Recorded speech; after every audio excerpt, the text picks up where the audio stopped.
আমি দেশবাসীর কাছে বলবো যে আমার বাবার মৃত্যুর জন্য আমার লামান দায়ী। ও আমাকে ধর্ষণ করে সে ভিডিও ধারণ করে আমাকে ব্ল্যাকমেল করে আসছিল। আমি ভয়ে আমি কোনো কিছু বলতে পারি নাই। আমি জনাব ভারপ্রাপ্ত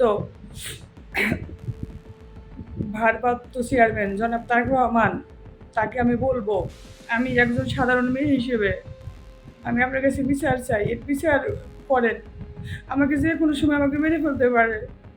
আমাকে দেখার মতন কেউ নাই এখন। আমাকে আপনারা বাঁচান। ও আমাকে অনেকবার হুমকি টামকি দিছে, অনেক কিছু বলছে। এখন আমার জীবনের কোনো নিরাপত্তা নাই। যে কোনো সময় আমাকে কিছু করতে পারে।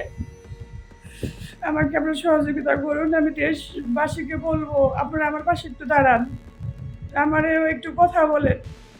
প্রশাসন মানে আমার কোনো কথা শুনবে না। তারা আমার কোনো কথা মানে শুনতেছে না।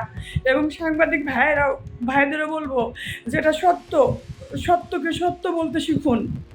ঠিক আছে? আপনারা মানে আমানুল্লাহ আমানের ক্ষমতা আছে, সে প্রভাবশালী নেতা, ও সেন্ট্রালের নেতা বলে আপনারা ওর ভয়ে আমার সত্যগুলো আপনারা তুলে ধরবেন না। আমার হয়ে আপনারা কথা বলবেন না। আমি তো অন্যায় কোনো কিছু বলি নাই। যেটা আমার সাথে ঘটছে সেটাই আপনাদের বলছি যে আমার হয়ে একটু দাঁড়ান, আমার পাশে একটু দাঁড়ান, আমার হয়ে কথা বলেন। কিন্তু আপনারা করতেছেন না। আপনারা আমার পাশে দাঁড়াইতেছেন না। যখন আমি মারা যাব তখন আমার লাশ নিয়ে আপনারা মিছিল করবেন, তখন নিউজ করবেন যে এই মেয়েকে হত্যা করা হয়েছে, ও গুম করা হয়েছে, তখন আপনারা আসবেন। এখন আমি সাংবাদিক ভাইদেরও বলবো যে ভাই আপনারা মানে ও প্রভাবশালী নেতা বলে ওর ভয়ে আপনারা আমার পাশে দাঁড়াইতেছেন না। আমি মানে বলবো যে আপনারা আমার পাশে দাঁড়ান, একটু আমাকে একটু সহযোগিতা করুন, আমাকে বাঁচান।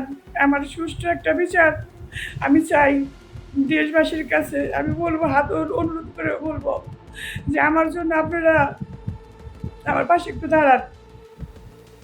আমার বয়স্ক মাটা নিয়ে আমি বাসায় থাকি।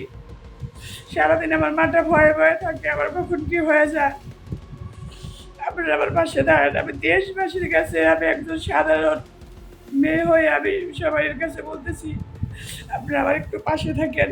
আমি যেন সুষ্ঠু বিচারটা পাই, সেটাই অনুরোধ আপনাদের কাছে।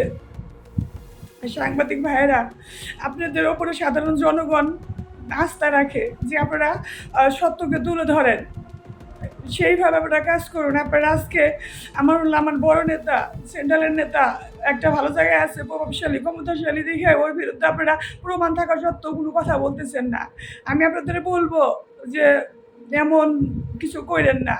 ঠিক আছে? একটা মেয়ের সাথে আপনারা অন্যায় করতেছেন। আমি আপনাদের বারবার বলছি যে আমাকে বাঁচান, আমার একটু কথা বলেন। আপনারা বলেন নাই। প্রশাসন আমার মামলাটা নেয় নাই। দল আমার সাথে নাই। মানে আমার বাবা আজ এত বছর ধরে দল করছে, কতগুলা মামলা ছিল আমার বাবার নামে, কয়েকবার জেলে কাটছে, কিন্তু তার কোনো প্রতিদান আমি পাই নাই। আমি বাবার মুখে শুনছি যে রাজপথ কখনো বেইমানি করে না, রাজপথ বেইমানি করে না কোনো কর্মীর সাথে। তাই আমি বলবো দেশ নায়ক তারেক রহমানকে যে আমাকে বাঁচান, আমাকে বাঁচান আপনারা। যে কোনো সময় আমার একটা দুর্ঘটনা হতে পারে, আমার পাশে দাঁড়ান, আমার সঠিক বিচারটা আপনারা করিয়ে দেন। আসসালামু আলাইকুম।